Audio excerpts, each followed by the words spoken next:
Welcome to the Powered by Age-Friendly City Zoomcast reality-style podcast. We are movers and shakers, shaking up the old notion of silent, helpless, invisible seniors. This is a new series of podcasts funded by the City of Vancouver and the 411 Senior Center Society. As PBA AFC ambassadors, we raise awareness, share our original stories and poems, inform, advocate, and involve seniors in discussing important social issues. In short, these podcasts will help us, you, in creating an age-friendly city for Vancouver today, tomorrow the world. You can hear us everywhere podcasts are heard.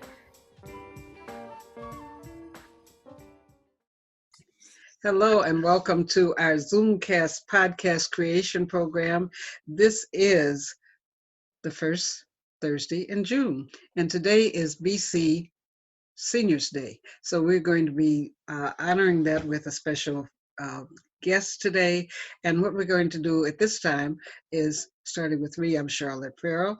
We will have each of you introduce yourself briefly, and we will then go to have Chris introduce and give a little bit of more introduction of our special guest. So, Judith? Hi, I'm Judith Rainey, and I'm a member of 411 Senior Center and the South Granville Senior Center. Yes, I'm Leslie Hebert. I live in New Westminster. I'm a member of Century House and the New Westminster Lawn Bowling Club and the Royal City Literary Arts Society. I am an English as a second language teacher. I teach on Skype, plus a writer. I write short stories and poetry and web content. Okay, Emily?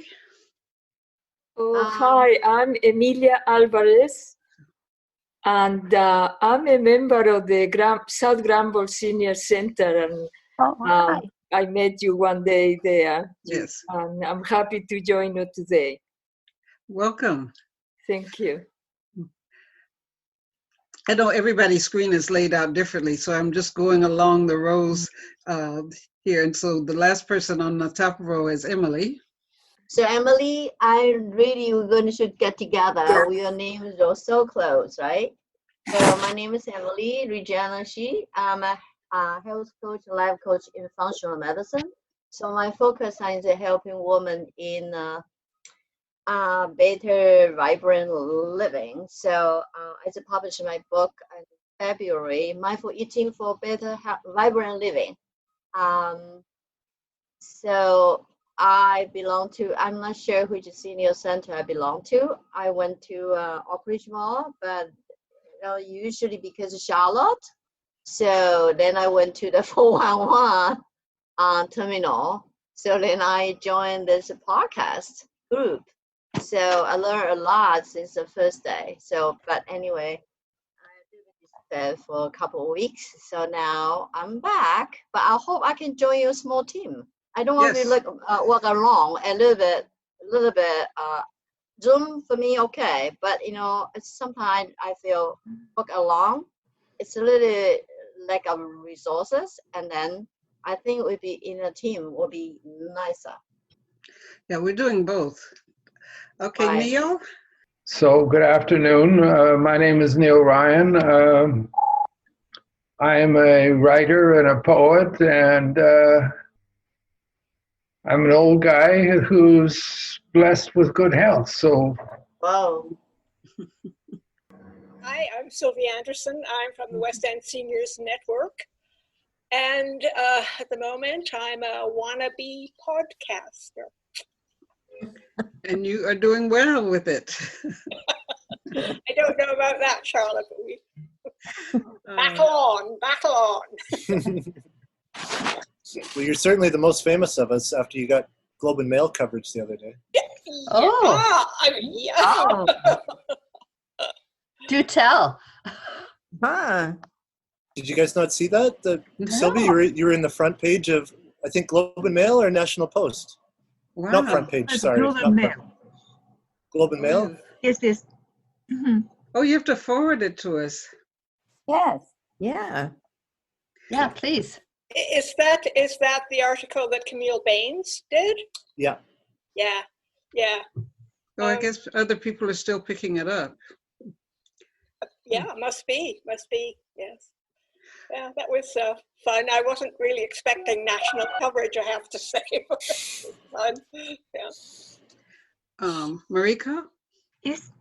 My name is Mariko, and a program coordinator at 411 Senior Center. And from this week, we are back to the office. So I'm so happy to be here. Yes. So, and we are going to partially open and on June 15th. So we are preparing for 2 weeks, for partially open. So, but anyway, and happy Seniors Week. And I'm so happy to be here. Thank you very much. And just so you know, we're not open yet for the podcasters to come there. We'll still be carrying on the air. Initially, On it's Zoom, please. income tax and people who've got appointments with for a number of the services that occur there. Okay, Chris, would you introduce yourself and introduce us to the guest, our guest? Sure. I'm Chris Morrissey, and when it's open, I hang out at Britannia Community Center at the Senior Center there. And I've been going there for, 15, 16 years. And I'm primarily there as part of Quirky, which is the Queer Imaging and Writing Collective for Elders. So that's been my involvement there for many years. And today I have invited Colleen McGuinness. She could give us a wave here so we can see who Colleen McGuinness is. This year. Colleen and I have known each other for many years as part of the City of Vancouver Seniors Advisory Committee. And Colleen is currently the president, the chair, whatever, and keeps members on track with respect to issues that arise and that we, I'm not on the committee anymore, that the city that advises the mayor and council on issues that relate to seniors. And so since it's Seniors Week, I thought it would be appropriate here to invite Colleen to come and to share some of the issues that over the years Seniors Committee has been working on, with some more or less success. So I've asked her if she would join us today and if she would share with us some of the things that the Seniors Committee has been working on and recommendations made to the mayor and council. So that's Colleen, who's down there in that lovely fuchsia colored scarf. So go ahead, Colleen, introduce yourself now. Okay. Oh, we just have Pat has just joined us down there. Yes, I think before Colleen begins to tell us about what she does and more about herself, Pat, we're just at the point of each person doing their brief introduction. So do you want to say, unmute and say hello? Pat? Oh, me? Yes.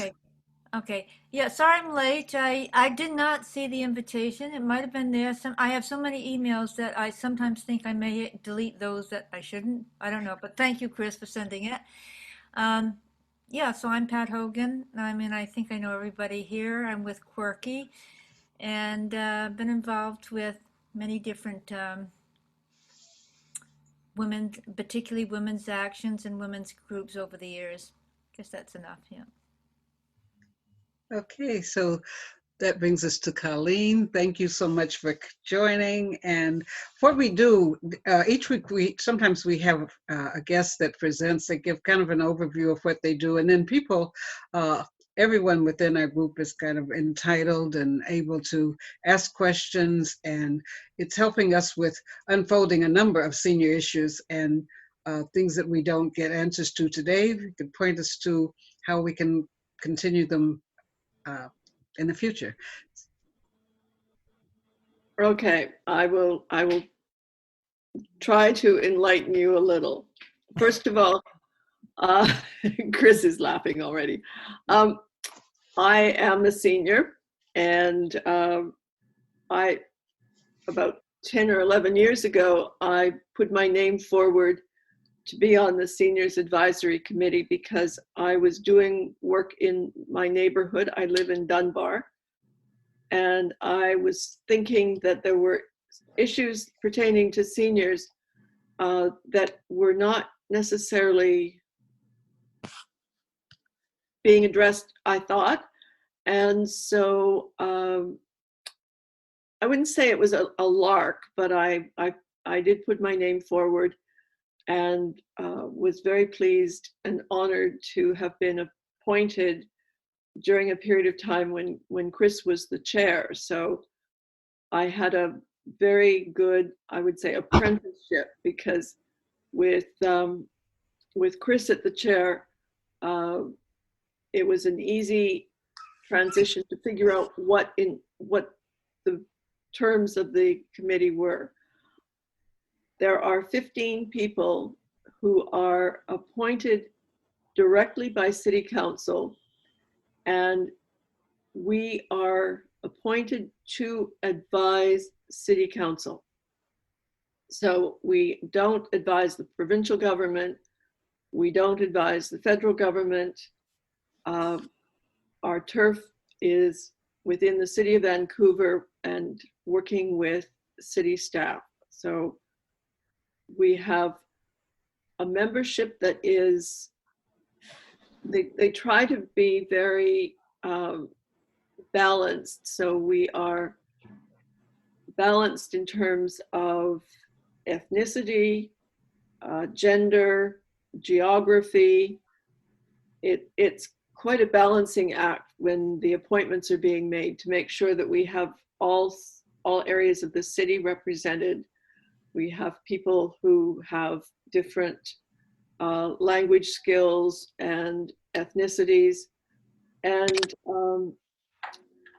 generally we bring together people, I would say half the people apply to be reappointed and half the people are new to the committee. So working within the confines of the City of Vancouver are really quite challenging in terms of getting to know who does what and how it's done.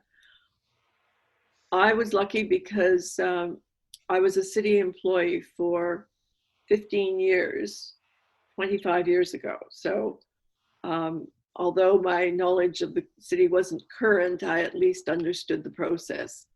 So when city staff are looking to put forward a report on a particular subject, there are about 15 different advisory committees. There's food security, persons with disability, women, family, children and family, First Nations. There's a whole range of advisory committees, and depending on the work that the report or the staff work is addressing, they can go and ask the advisory committees for input, advice, opinion.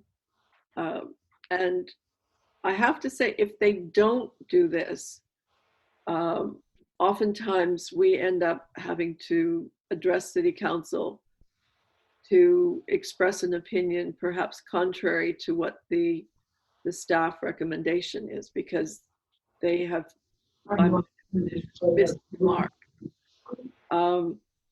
Chris and I talked the other day about, what are the kinds of things that we've been involved in, and one that could resonate for many people, I think, would be a few years ago, the proposal for a bike lane along West 10th Avenue through the medical precinct. And the staff came to meet with the Seniors Advisory Committee with a plan and they were very pleased with their plan, and they had drawings, and they were removing about 150 parking spaces to create an area that was a safe bike path. And they left sort of bruised and abused, because we made it very clear to them that the area from Oak to Canby is a very special neighborhood for people who are patients of the medical precinct. They have mobility issues, they have cognitive issues, they are frail, they are to be separated as best as possible from fast speeding bicycles. And parking is absolutely vital. You cannot drop somebody and say to a dementia patient, please wait here while I go and find a parking spot somewhere and I'll be back to fetch you shortly. It made no sense at all. And so it was a long and protracted conversation with staff.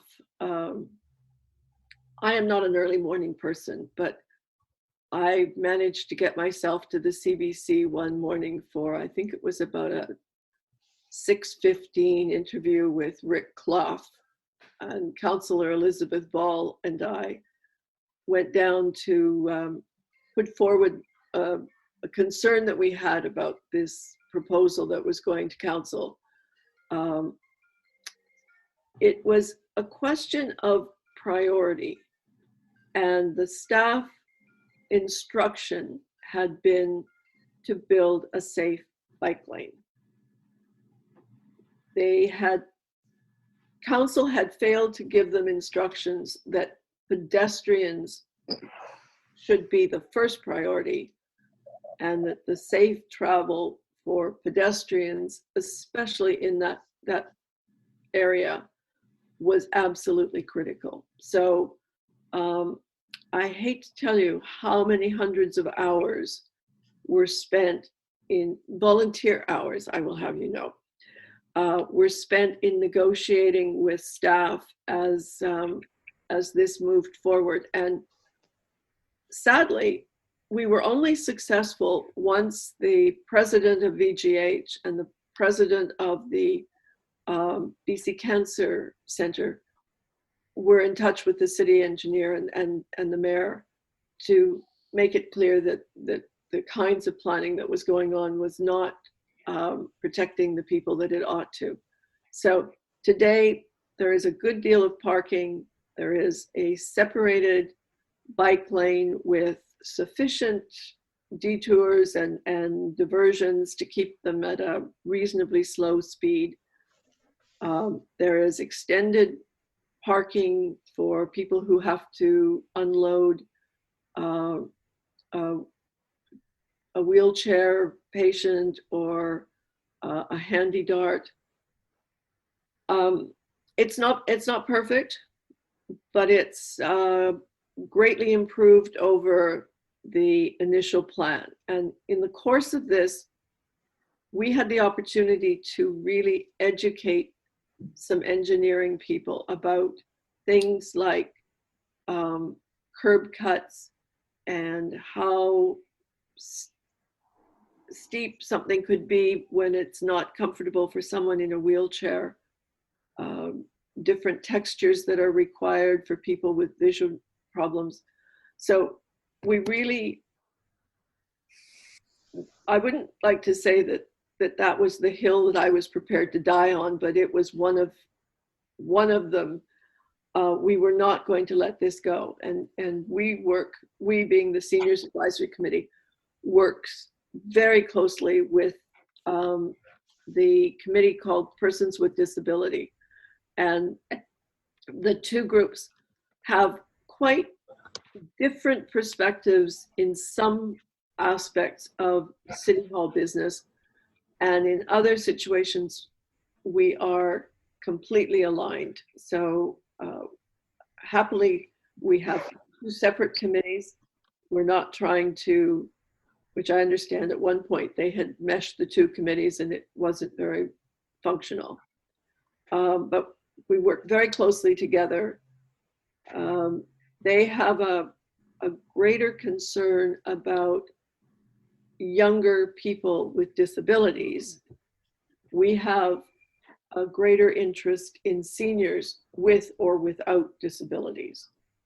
Some of the other things that have come along that it's difficult to imagine for, I think, this particular group, but when you have young, able-bodied, recently graduated city employees and private sector employees, there's a lot of things that they don't necessarily take into account. And a fine example of that was at the redevelopment of Oak Ridge. The plans had been drawn up and they were very proud of the space that they had allocated for the Oak Ridge Senior Center. Unfortunately, they put it on the second floor. And in the case of any kind of power outage or earthquake, fire, whatever, they had just stranded everybody in an area which would be, for many people, they would not be able to leave. So that was silly in one sense, but when the plan was presented at City Council, we had to go to Council and we had to say, we think this is just fine. However, that senior center must be at grade. Wherever it is in the site, it must be at grade. So today, it is at grade, I'm happy to say. It's in a building that combines senior center, library, and a number of other things.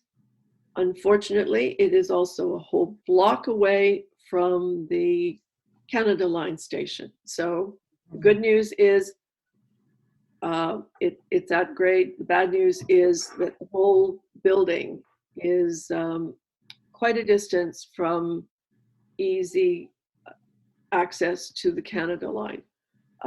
Also, the discussion continues because the way that it's currently set up is that there's the sidewalk, there's the bike lane, and then there's the travel lane.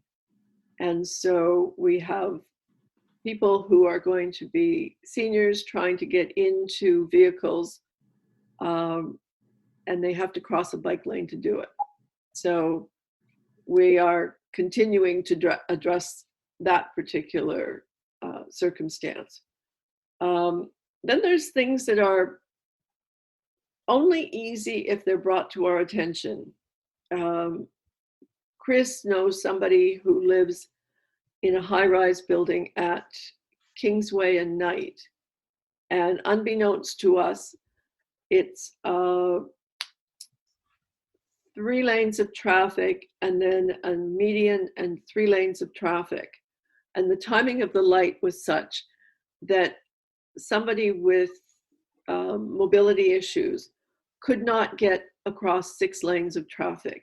They would end up only being able to do a partial crossing, and then they'd be stuck in the median until the next light cycle.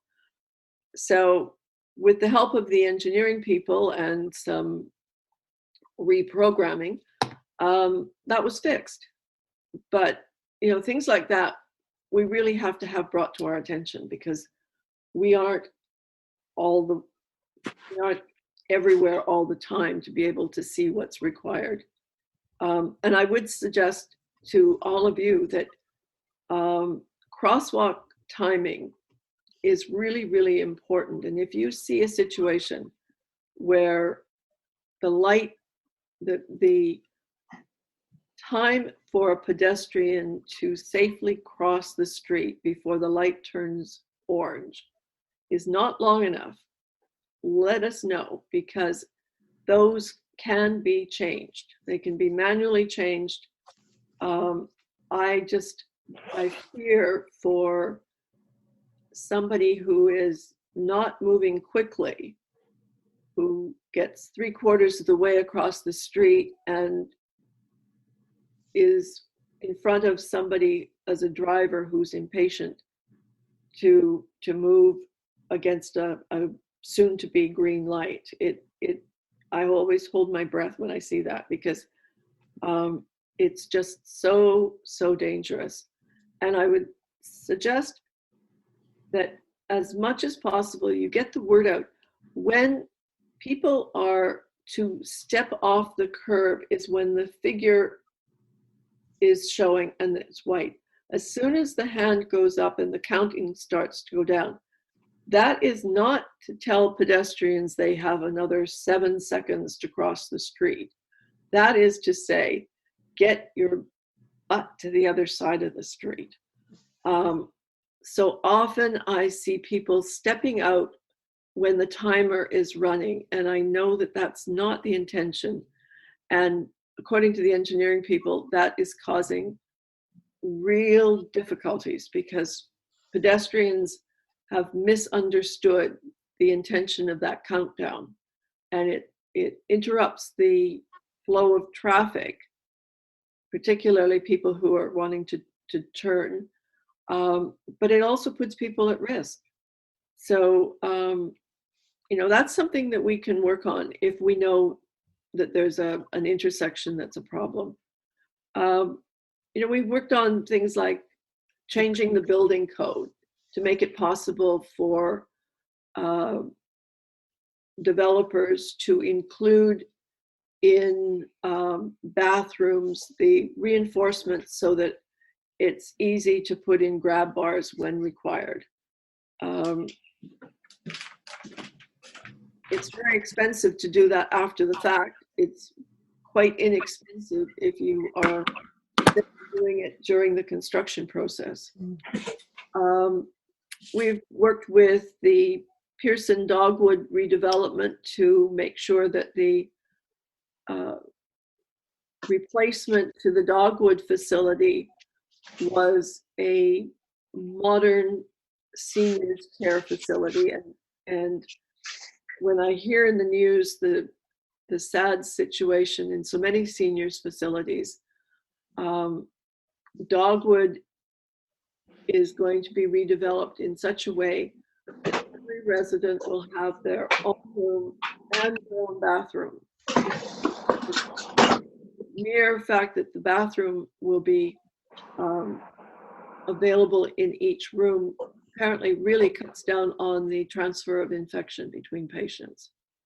So there are things like that we have been able to do. But as I say, we advise City of Vancouver staff and we advise City Council.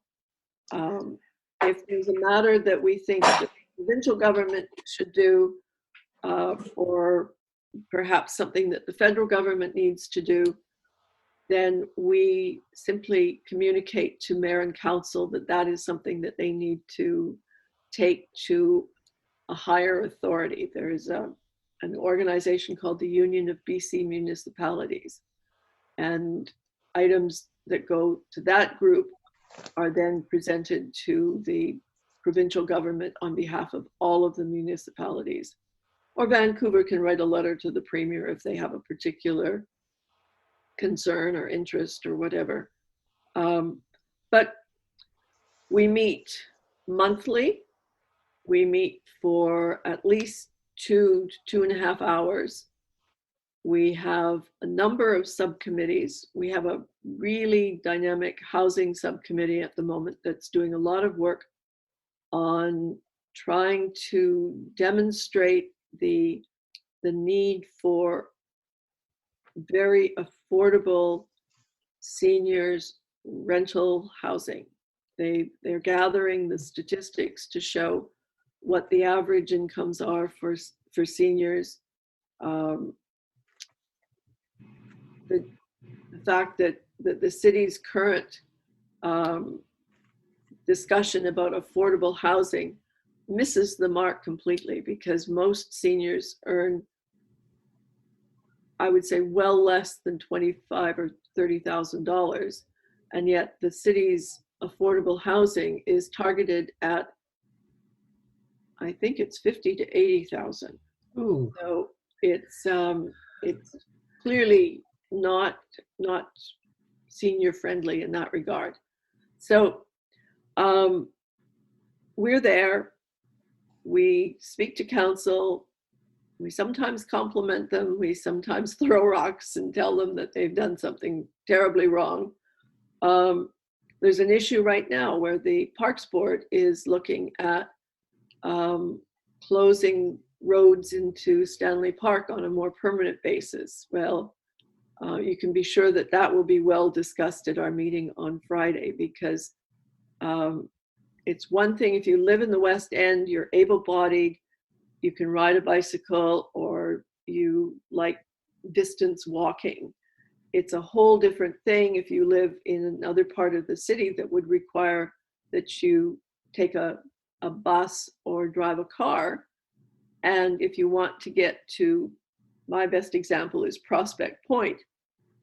If you would like to just sit, have an ice cream cone and watch the traffic through the harbor, that could be difficult if cars aren't allowed. Mm-hmm. And they say, well, they'll provide shuttles, and I think to myself, well, that's all well and good, but if I've got a senior with me and they have suddenly a need for a bathroom, or they're tired, it's time to go home, or it's just started to pour rain, I do not want to be waiting for the next shuttle to go through that will take me back to where I parked the car.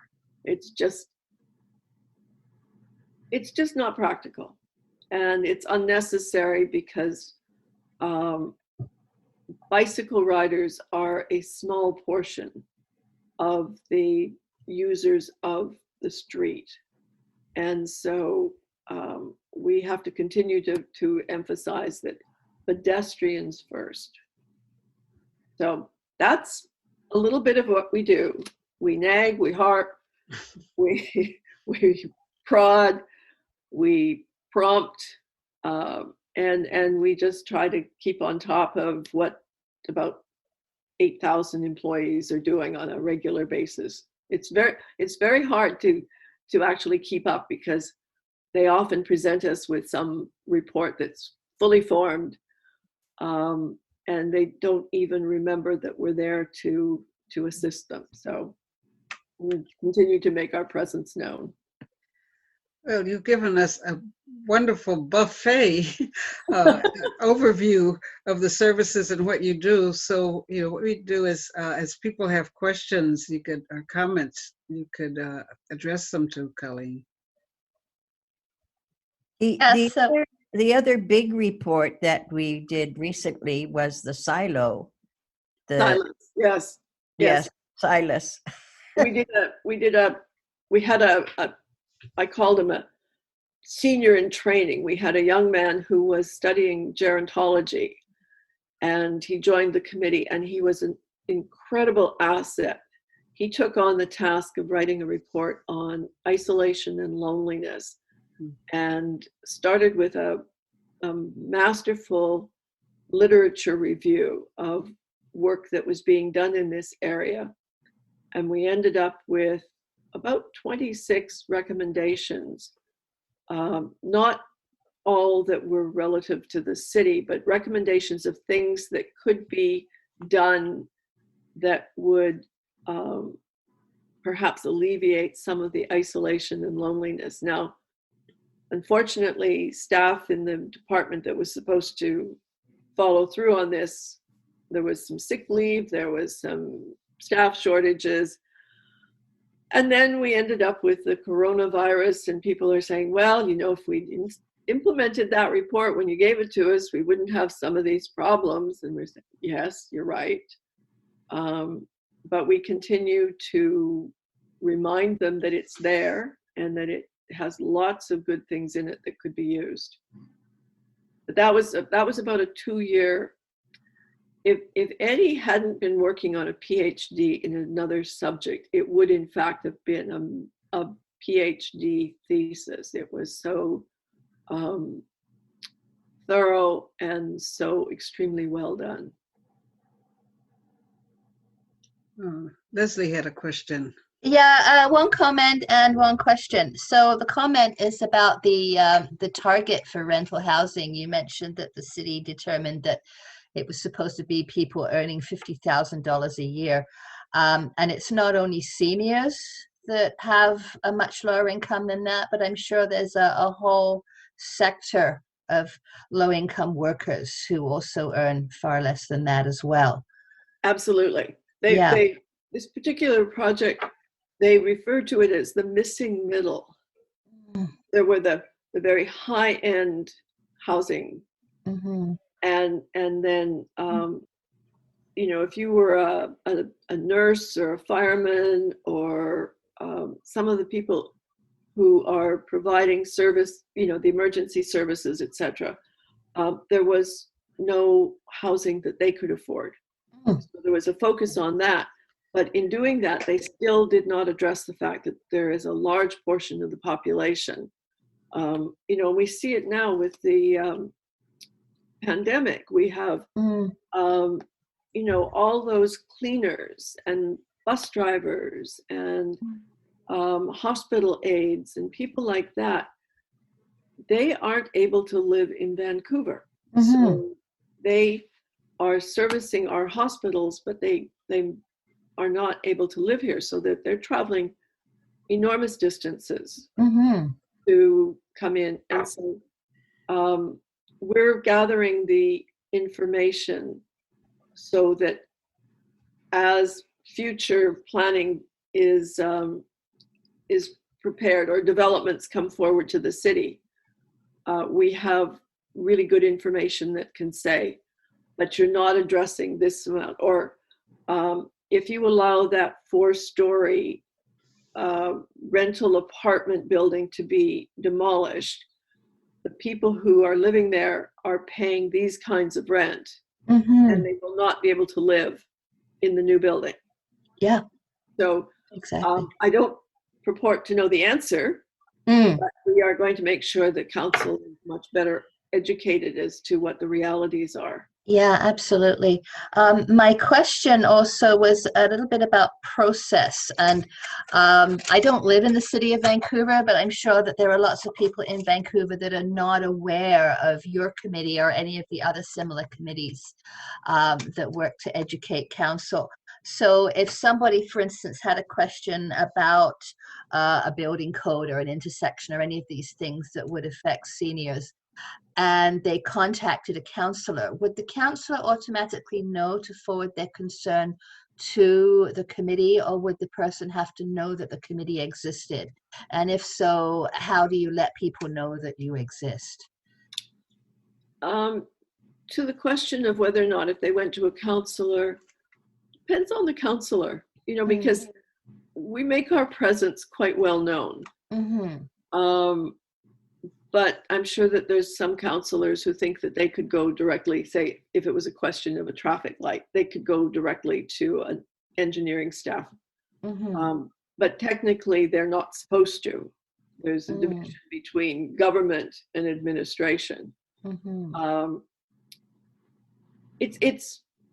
We try to make people aware of what we do, but quite frankly, we're so busy doing it that but we do have a community engagement subcommittee, and the membership of that attend things like the West End Strawberry Festival and go to all kinds of gatherings just to let people know that we're here. The difficulty sometimes is that people come to us thinking that we can do things that are outside our realm. But that's just what happens sometimes. But if somebody had a question, we have 2 staff liaisons, one from Parks Board and one from engineering. So if somebody sends a message to the Seniors Advisory Committee, one of those people will get it and send it on. We just try to be available, but given that we all volunteer, we have to rely on somebody at City Hall to forward to us public inquiries. Do you have an email address or what would be the address for someone to contact you? I shouldn't have said that. Yes, there is. I'll have to get it for you. I'm not good at being able to look at my computer and Zoom at the same time, but maybe Chris, if you could, if attached to the definition of the description of the Seniors Advisory Committee is an email address. So if you go to vancouver.ca, go to the advisory committees, it's there under the Seniors Advisory Committee.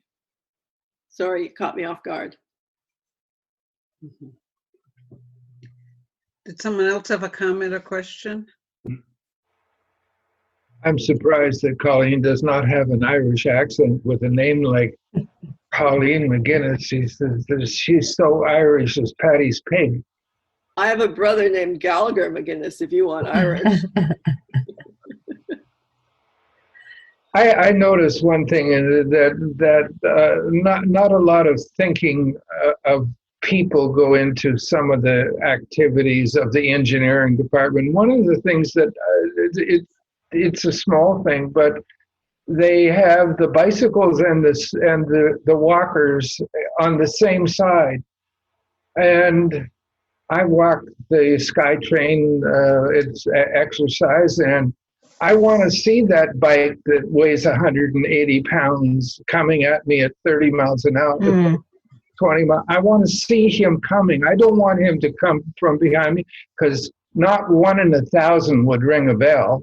And you know, nobody that decided that we were going to be on the same side walking and riding. Nobody ever walked that way and saw a bike coming at them at 180. I'm sorry, at 18 to 20 kilometers per hour and weighing 180 pounds. And some of them, I tell you honestly, because I walk it very often from Edmund Station to 22nd Street, is that they're really, really a vehicle. Legally, by the way, bicycles are a vehicle under the Motor Act, the Motor Vehicle Act. And they can do real harm if they run into you. Mm-hmm. I'm blessed that I'm healthy, but I tell you is that my point is simple, and that is that nobody actually did a little research about what is the process.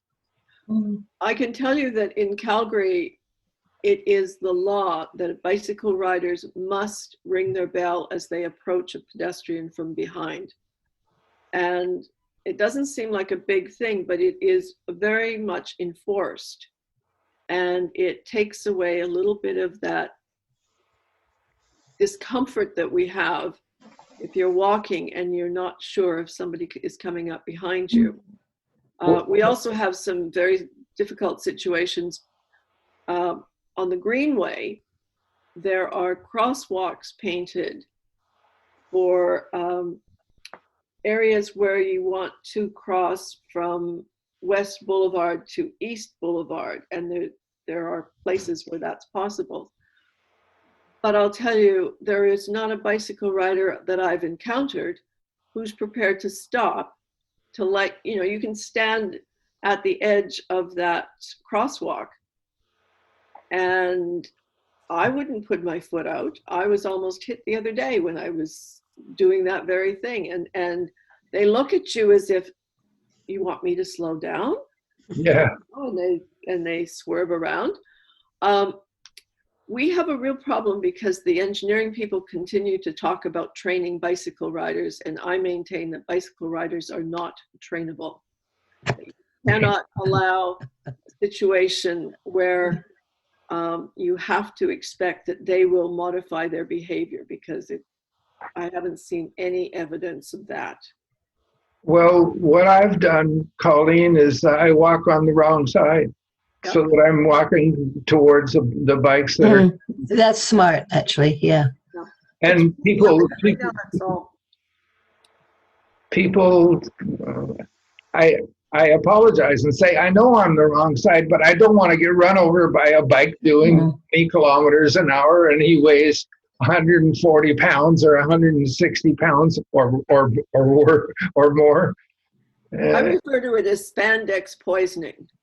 They put on their riding gear and they go out and they want to speed and they don't want the head of the bicycle committee a few years ago was on the CBC and was encouraging that bicycle riders should not stop at stop signs because they lose their momentum.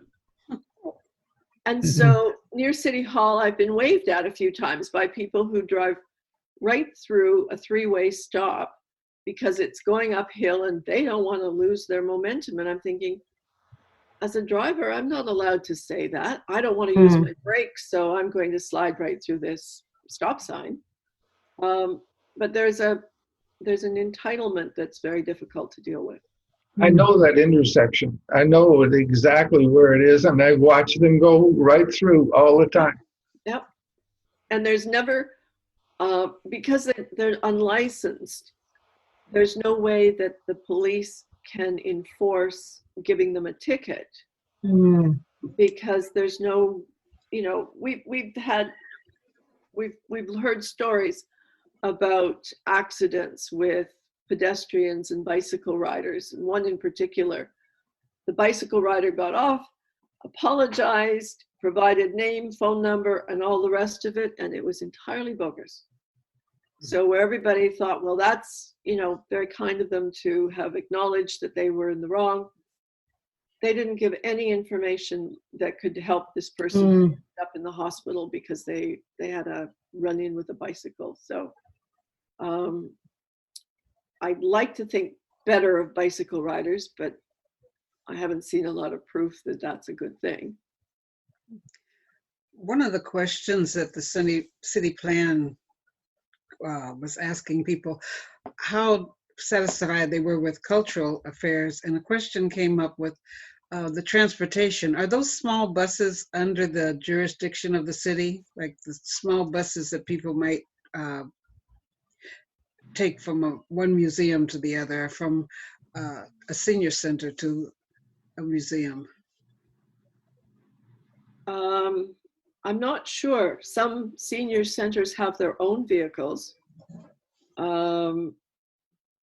There are also commercial vehicles that can be leased for tours. And then I think there's some commercial vehicles that, take tourists around. I do know that there's a number of senior centers and senior housing facilities that have their own vehicles. So I'm not sure. More of those, not so much for a tour, but if there was just a route. Some cities call them a dash bus, but it's a smaller bus than the regular bus lines, and they just go to some of those places that are in between the main bus lines, where it's maybe three or four blocks to get up a hill to a place. But there's smaller buses, like the 23 kind of has a route like that. But that was a question. There's a little shuttle. There's a small bus for West End, but I think you get into a question of is that a BC Transit or Coast Mountain issue? Probably not a city project. No. But it might be, it's something that a commercial company could take on, but then the question is, how do they make it pay? And if the process of making it pay makes it financially inaccessible, then it's kind of a difficult situation. Yeah, I know there's one that goes up Davy Street because that's the one I've used a number of times, and it's part of the regular. Excuse me, it's part of the regular bus system. Yeah.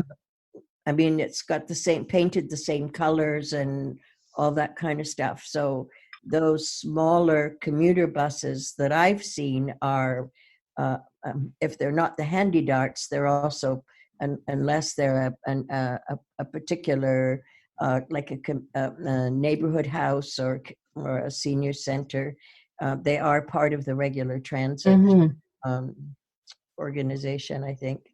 But because of that, if there were losses, if it didn't pay its own way, it's picked up in the larger corporate services, and you've got a very large population in the West End that would use that, where some of the, going to, I think the Vancouver Museum is a wonderful facility, but it's dreadfully isolated, and if you, even with a bus, it leaves you a very long walk from the museum. And so how you get people from Cornwall to the museum is a real problem. I think it would be better facilitated somehow by the museum, but that's just not economic. How do people get on the council? Is there a term that people have and then nominations come up? The arrangement is that the committee's term expires when the council term expires, so that every new city council gets to appoint the people that they would like on their advisory committees, all of them.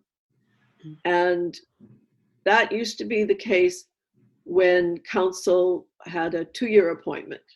And that was the case when council had a 3-year appointment. And now that it has a 4-year appointment, they have broken it into 2 years and 2 years, because it's quite difficult for people to make a 4-year commitment, especially in the case of the persons with disability and the seniors committee, because your health or circumstances can change quite dramatically over a period of 4 years. And so we were appointed by the Kennedy Stewart Council. Unfortunately, there was kind of a delay between when they were appointed and when we were appointed. Our term right now goes to November of this year, and then there'll be a new appointment from November, December through to the end of their term in 2 years. And the process, they advertise, the city clerk's office advertises in Courier, online, all of the different ways that they have of reaching out to people, asking for people to self-nominate. And then those applications are reviewed by a panel of 3 members of city council. And that's where they determine the makeup of the committee. And as I said at the beginning of this, it's, I think of it as like a 3-dimensional jigsaw puzzle, because they have to make sure that all parts of the city are covered. They have to make sure that we have representation from various ethnic groups. They have to make sure that there's a gender balance, because for quite a number of years, we had, I'd say, 14 women and 1 man, 13 women and 2 men. It's more difficult sometimes to get men to be interested in seniors issues. More recently, we've had some great male participation in the committee, but so they look at all of the applications, and then they have to select based on all these different criteria. So are you a Chinese ethnicity living in Dunbar, or are you a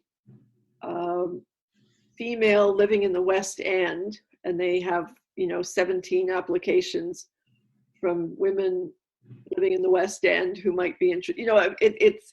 It's a question of sorting all these different requirements, and then making sure that the skills that the people bring, or the networks that they have, and the experience that they have is going to contribute to the overall operation of the committee. Happily, when we meet, we exchange opinions. People offer their perspective, whether it's lived experience or from within a certain community, and it's much better for all of this balance that you get.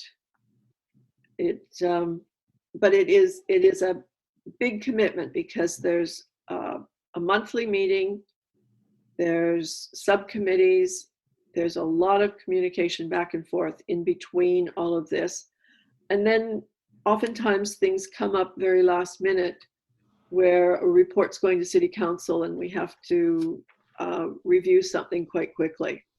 There was lots of emails back and forth yesterday because there's a report going about public spaces, particularly public spaces in the downtown core area, where perhaps a building has a plaza area, and is that accessible for people to go and sit in the evening? Are there benches? Are there areas that could be developed for more public space? And I'm sorry to say, the publication that they came up with is beautiful. It's 158 pages long. And if we hadn't had lots of input to this particular group over the last 2 years, I would be furious, because nobody that I know can read, absorb, and analyze that much information. And it's going to council on Tuesday next week. And they're looking for our support. So I just wrote them back and said, well, that's really fine. I think it's silly that it's that long. And could you please send me a quick summary that tells me the key points that you're trying to make? And they did. And so that's what we'll address, not the lovely colored pictured report that I have a bit of an eye problem, and I looked at it and I cannot read it. They have colored blocks with white or gray print in an orange background. It misses the mark completely from an accessibility perspective, but it looks really good. And somebody spent a lot of time doing design work. But anyway, so we have to respond quickly sometimes. And in this case, they came to us maybe 2.5 years ago, and we've worked with them, and they've been very responsive. They talked about wanting seating on the street so that people could from time to time find a place to sit.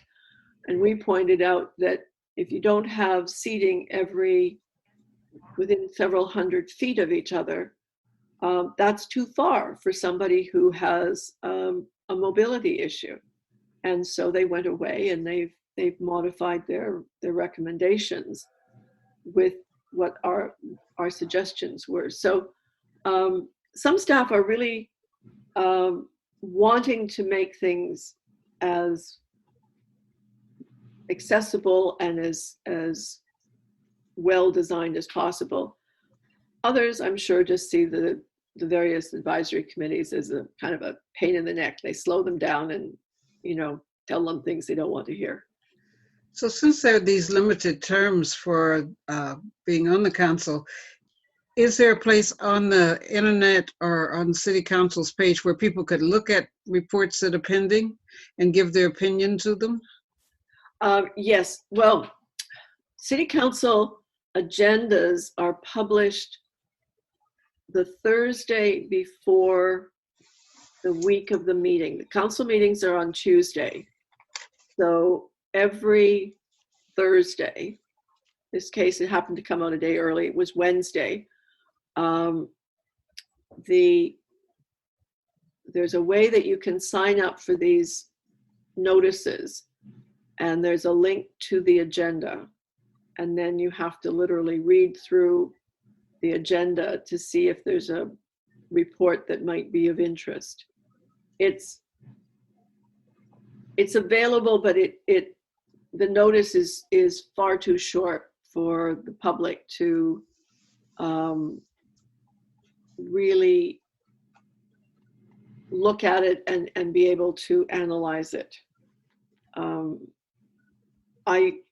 When I worked with the city, there was a 2-week lapse between when the agenda was published and when the council meeting took place.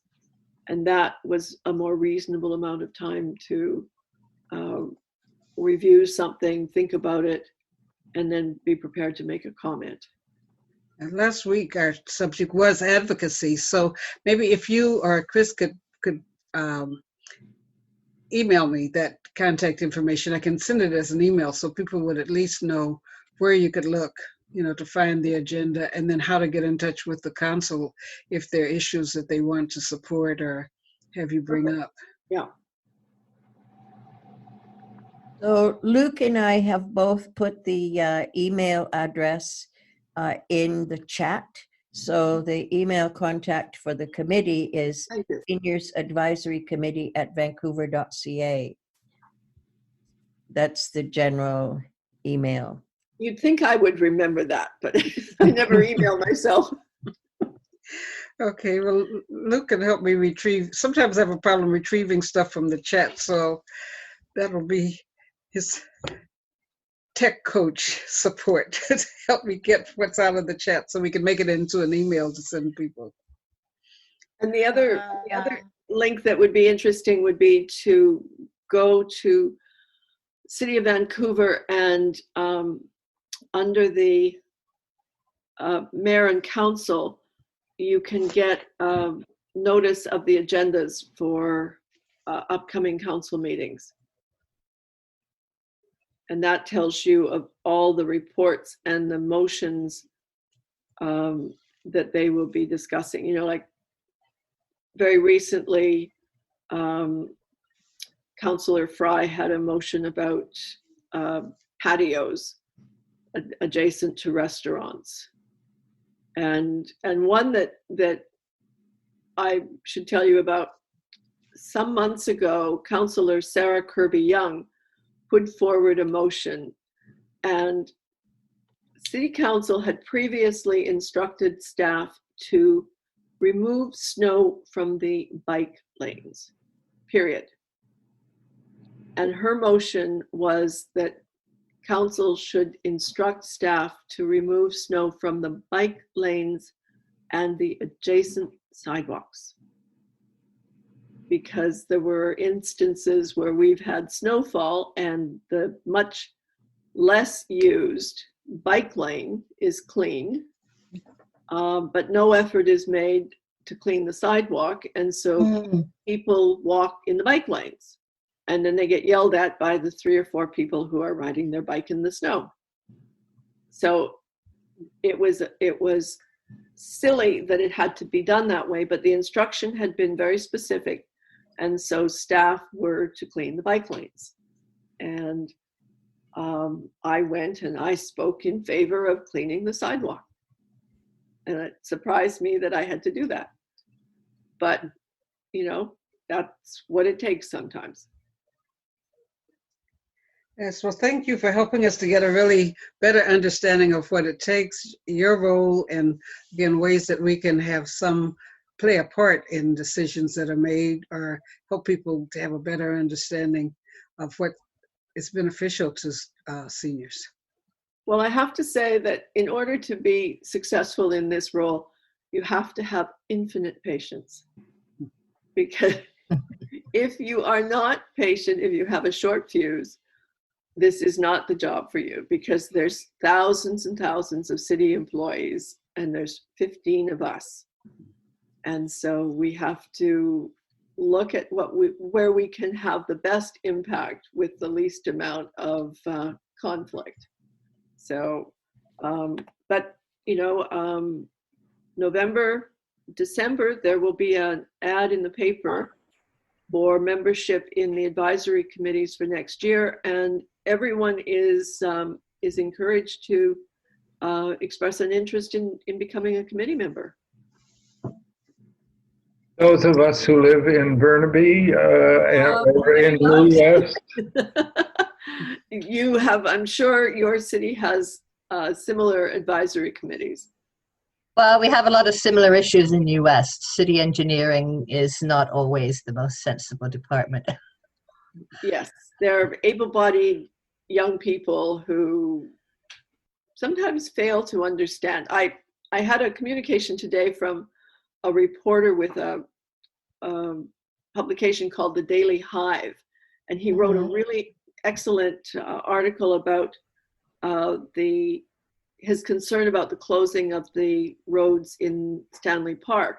And the communication that I got was that he has elderly parents, and he knows how difficult it is for them to get around. And so as soon as somebody has some life experience with an older person, they have a better appreciation of what's required. Yeah. We need every engineer to spend time with their grandmothers. Yeah. As soon as I heard that they wanted to close Stanley Park, my first thought was about people with mobility issues. Yeah. Yeah. Probably because I have them, right? Well, exactly. And, yeah. Years ago, Mike Harcourt, after his accident, he refers to us all as temporarily able-bodied. Uh-huh. That, interesting. We're all one small health issue or slip or whatever away from not being able-bodied. And so that's the approach that I take is, what does it take for those who are less mobile? And that's physically mobile or visually impaired, or another one is a hearing problem, because Neil spoke about bicycles coming up behind him. Well, if he had a severe hearing loss, then he would be even at greater risk because he wouldn't hear somebody coming up. Sometimes we hear a crunch of tires or whatever, and that's exactly it. Yeah. And there's also research that sometimes people at different ages, they move the opposite direction, so you could move right in the path. So it's a real problem with someone blowing a horn or ringing a bell behind you. Yeah. They don't ring bells. Nobody rings bells. I'm blessed to be, what was it, temporarily able-bodied. I'm 80 years old, and I'm thinking I don't know what I'm going to be like at 90, but I'm shooting for it. But yeah, it's part of being aged. And there's going to be a lot more of us. Yeah. The other thing that the Seniors Advisory Committee has kind of taken as a bit of the motto is, if something works for seniors, then it works for everybody. So, for example, there's been lots of criticism around some of the adaptability, accessibility stuff. And we said, yes, but it's not just seniors. What about mothers with young children and push carts, that kind of stuff. So there is this tendency, because of the ageism that exists, there is this tendency to think that we're making unreasonable demands, or we're costing so much. So our attempt is to say, yes, but if it works for us, then it's going to work for a lot of other people as well. We just happen to be, in a way, the vanguard that are recognizing these things and pushing for some of these things. And the reality is that even though it's been a struggle over the years with City Council, the reality is that we have been able to achieve some things that I think without the existence of a seniors advisory committee would not have happened. Absolutely wouldn't have happened, because they're not on many of the decision makers. They're not on their agenda. And so I think at least having this voice, and I think one of the things that I find sad is that many of the people who live in Vancouver or in other jurisdictions don't know that there is such a committee that exists, and therefore to be able to kind of come together, because we need the numbers of people to be able to, the voices to be able to affect a change, right? And we have, I mean, over the years, certainly we insisted on looking at the development plans for new residential care facilities. Colleen and I were on the Dogwood Committee for redesign of the Dogwood Center for several years, giving our input and saying, no, this won't work or that won't work. Think about it this way. So I think it is, at least the City of Vancouver, and I know other jurisdictions do have a committee. And as Colleen said, it is a fair amount of work, and you do have to be willing to kind of put in the time, and also to be somewhat patient, very patient. Very patient.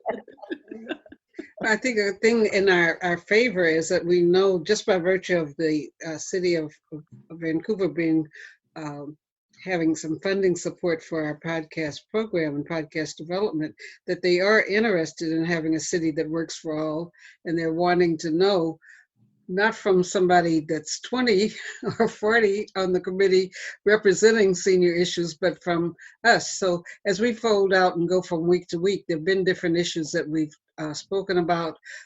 Marion Pollock, from the chairman of the board of at 411, is going to be a resource to us in helping us get people. We have, is Emily still on? Mm-hmm. Emily from, I don't see her. No, the other Emily left. Which one? Oh, you're talking about which one? I'm listening. Oh no, the other Emily. She's left. But there are other senior centers that are looking at how they can lend their support and how to make issues come to force. So at the end of each meeting, we always ask if there are any particular issues people want us to have invite someone or have a discussion about, and then to let you know in our production team meeting, the 11th and the 18th of June, we're going to deal with next Thursday and the following Thursday with Indigenous issues. There's one day, I think, that's Indigenous Peoples Day, which is far too short.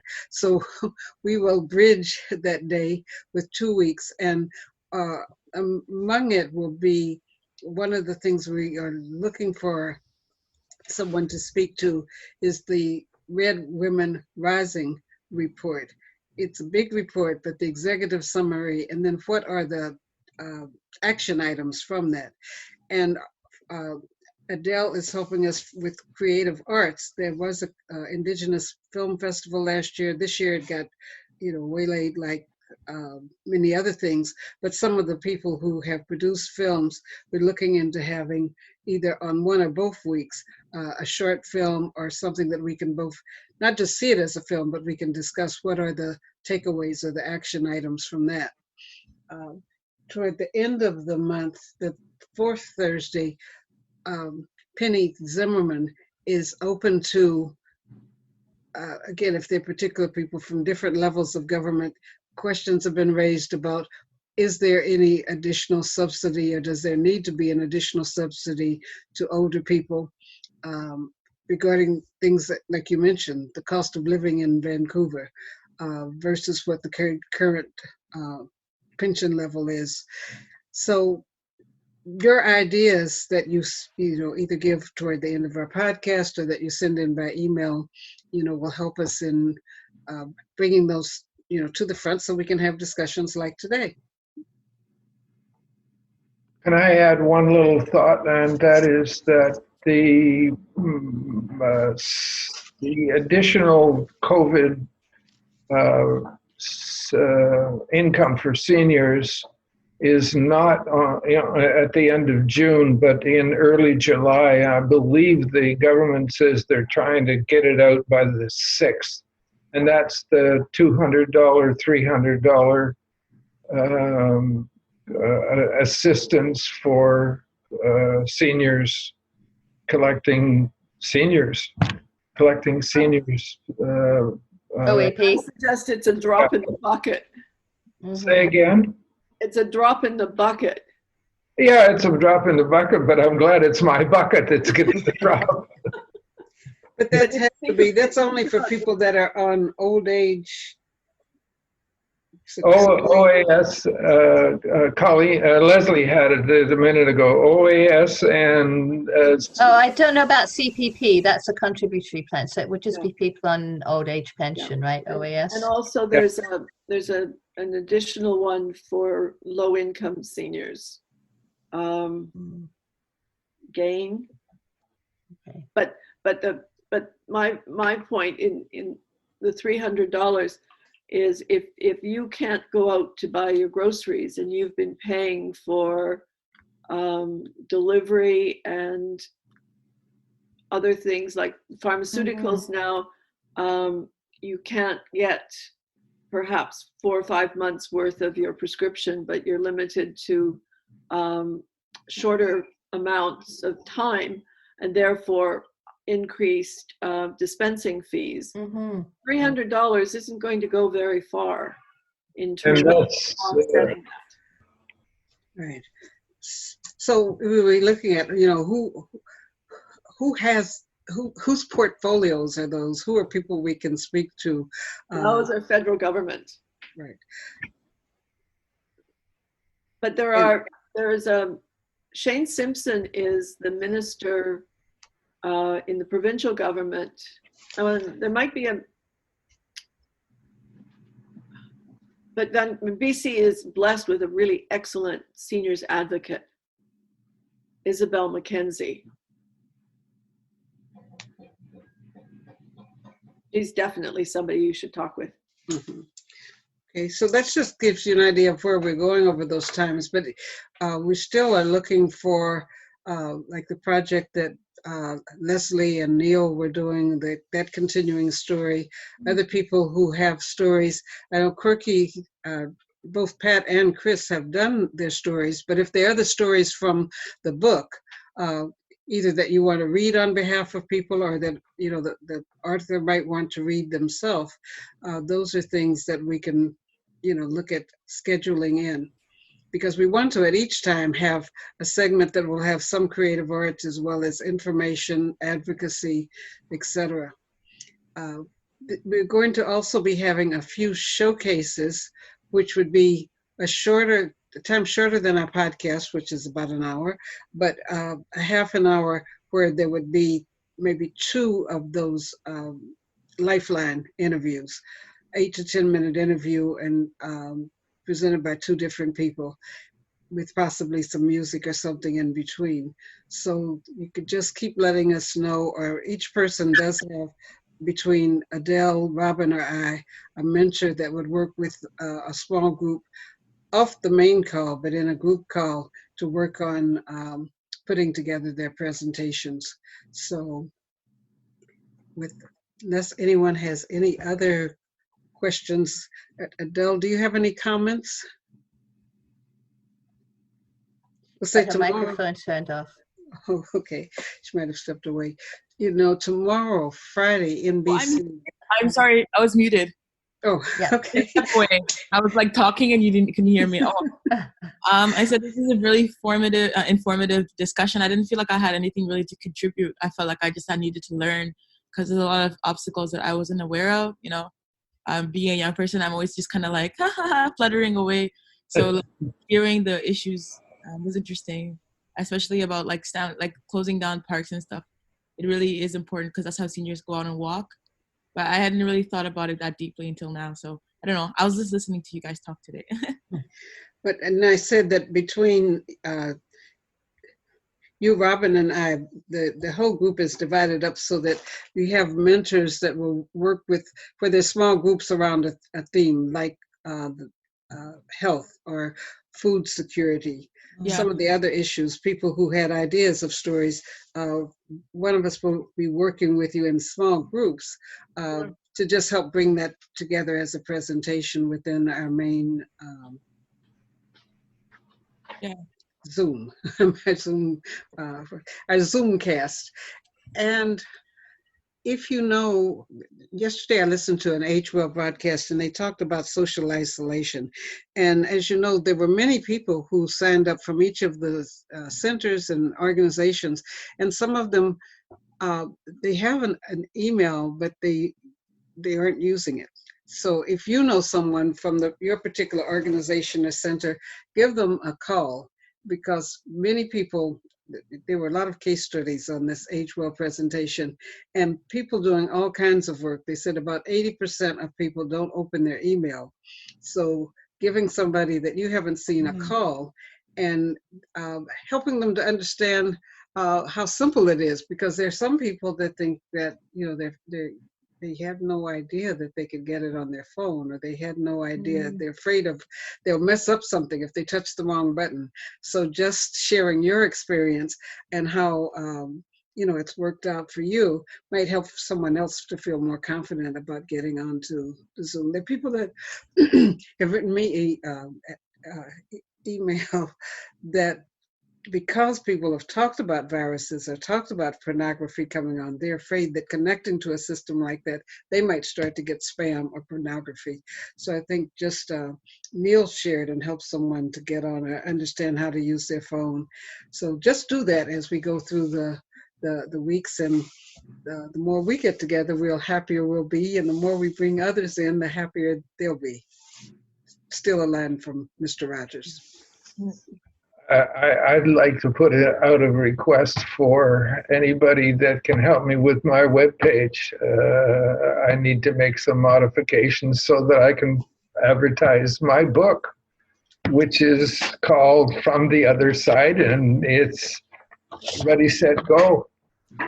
Oh, Mariko told me yesterday about, Leslie told me about something that you have, and it's called Coaches, that there are some students, rather than a lot of people who are calling and they want to see if their college students can get onto this line. What is happening is at 411, they are being put into a group that if they have technical support or whatever support, you can call. So if you let Mariko know at 411, then she'll connect you with one of the people who've said, I'd like to help with technical issues. Yes, please. Yes, let us know.